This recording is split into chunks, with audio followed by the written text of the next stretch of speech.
Mary Losi, and today we are here with Kris Eddy at the village of Zoar.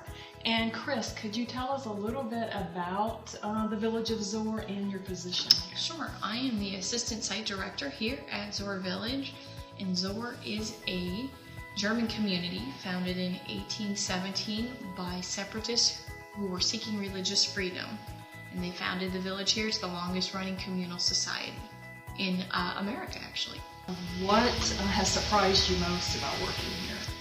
How dedicated our volunteers are. We have a super core group of volunteers, always looking to add to that, of course, but we have so many just wonderful and dedicated volunteers, and that has definitely surprised me, because I think there's so many volunteer opportunities for people today, but our volunteers, they love Zoar, they love history, and they know the history, and it's just something they're all just super passionate about. What do you think people love most about Zoar? I think they really love the history about Zoar. It's very unique, and the separatists were a unique group of people. They were communal within each other. They didn't exchange money for goods between each other. They exchanged other goods or services, and that's very unique, especially in America, that kind of thought process that you are serving, a greater cause than just yourself. And also, all of our collection is, for the most part, completely original to the separatists. All of our buildings are original, they're not recreations, so that's definitely, I think, unique for a museum. Some of their favorite locations and favorite things to do. The garden is a big draw for people. It's a beautiful garden, and initially it was more set up as a vegetable garden. They grew all the cabbage for the society there, and it was also a pleasure garden. They did have flowers in there, but we do have the first heated greenhouse in Ohio. So that's very unique, and people really do just love that outdoor and garden experience. The number 1 house, I think, is another favorite place for visitors. They get to look at really good examples of Zoar furniture and a lot of Zoar artifacts there. Is there anything that you would want to tell people as far as shopping here? We have, in the Zoar store, we have a lot of wonderful handcrafted items. We try to keep all local sourced items for the most part here. And we also have the Zoar Stars Co-op next door here in the Zoar store, which is all local artists. So we try to keep everything close and just stuff you can get here. We also have the Zoar Bakery. It is all locally sourced baked goods that we sell out of there. All, homemade, nothing mass produced, and some are actually from Zoar recipes. Okay, and why do you think it's important for people to shop locally? I think it's important because it's nice to be able to give your community back as much as it gives you. You can get on Amazon, you can go to Walmart, and you can get mass-produced items that anybody has. But when you shop local, you can only get stuff available in your area, so you really get a special item, which is just wonderful, and nobody else really has it. So I think that's a really big plus. What's one of your favorite buildings or places in the village of Zoar? I started volunteering in high school, and the laundry behind the number 1 house, I don't know why, because I don't particularly care for laundry, but the laundry is just a unique place, and it's amazing to think that there were just a few ladies who did the laundry. There was 3 laundries in town, and it was all kind of divided up where you took your laundry, but that still would be a lot of laundry, for a few ladies to do, and it just amazes me that they had to fill up the tubs, build a fire under them, wash them all by hand, run them through the wringer, and hang them on the line.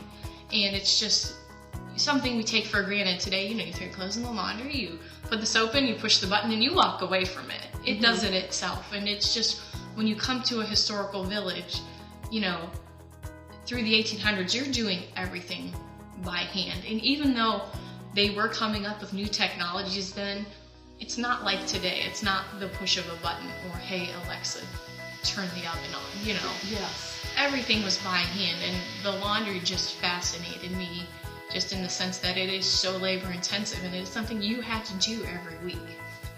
There's always something going on in Zoar. We have quite a few events. Our opening days, April 4th.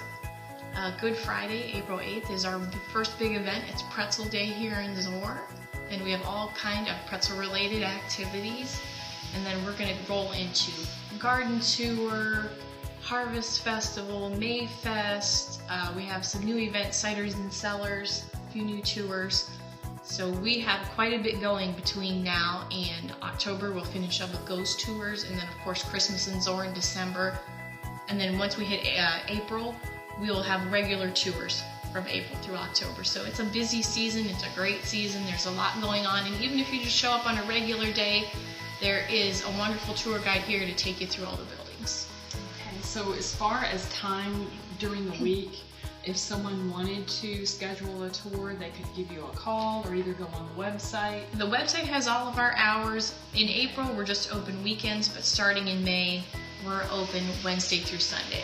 Okay. And we will be Wednesday through Sunday through September. We're just go back to weekends then in October, and then just for Christmas in Zoar, that December, and then we do Christmas tours usually the week before Christmas in Zoar and the week after. And then the bakery is also open Wednesday through Sunday this year. So you can definitely stop up there. You don't need a ticket to stop in and buy stuff up there. So you can definitely, there's 2 parking spots right up beside the bakery, so you can stop in there starting in April. Okay, and if someone wanted to volunteer? Absolutely. Give us a call here at the Zoar store. Number's on the website. You know, we can give you information. There's all different ways to volunteer. If you don't want to put on a costume, give tours. We are looking for volunteers to just kind of help in the office or clean buildings or send out mailings. There's all different ways. You know, if you like to garden, we're looking for help in the garden and in the greenhouse. There is all different kinds of ways to volunteer here, and we need all those different people. Okay, and if someone were looking on your website or looking for it, what is your website? HistoricZoarVillage.com. Okay. Is there anything else that you want to tell everyone? We're ramping up for wedding season, so if you're looking for a wedding venue, call us, come see us. We are moving forward with that. We have the garden house, the schoolhouse for other rentals too, not just weddings. We have a lot of information listed on Facebook about upcoming events, looking for volunteers, just different small things going on.